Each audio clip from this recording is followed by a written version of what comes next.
Welcome to the All Things New Devotion series. This is Matt Parker.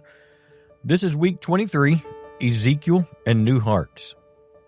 Day 1, the promise beneath the ruins. Ezekiel 36:26. I'll give you a new heart and put a new spirit within you.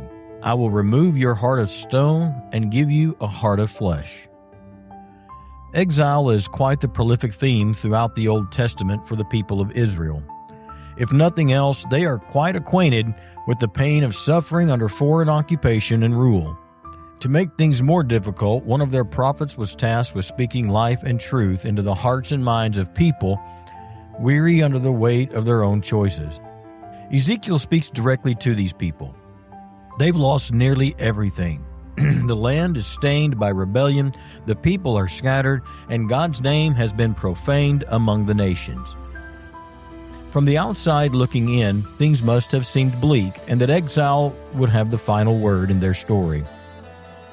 Thankfully, Ezekiel 36 reveals something deeper is at work. God isn't finished with his people, and any action on his part isn't because they've finally gotten their act together. In fact, he's quite clear the restoration is rooted in his own holy name, not their works or deeds. He will act because he's faithful, and because his purposes still stand. His glory refuses to be buried beneath the rubble of Israel's sin. The restoration God has promised is more than a geographical return to the land. He isn't just bringing them back. He says, I will cleanse you and give you a new heart. He tells them he will put his spirit within them. Being away from the homeland wasn't the hardest part of the exile.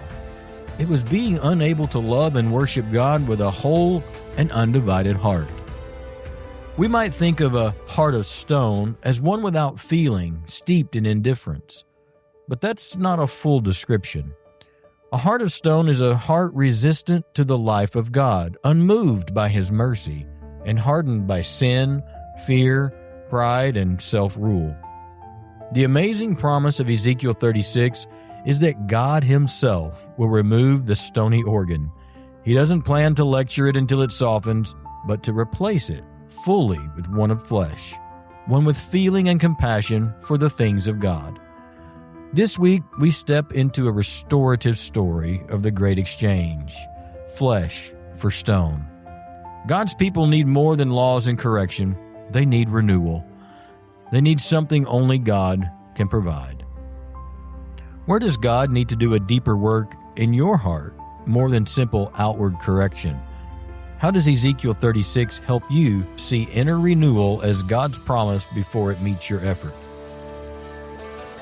Father, I know I can't make my own heart new again.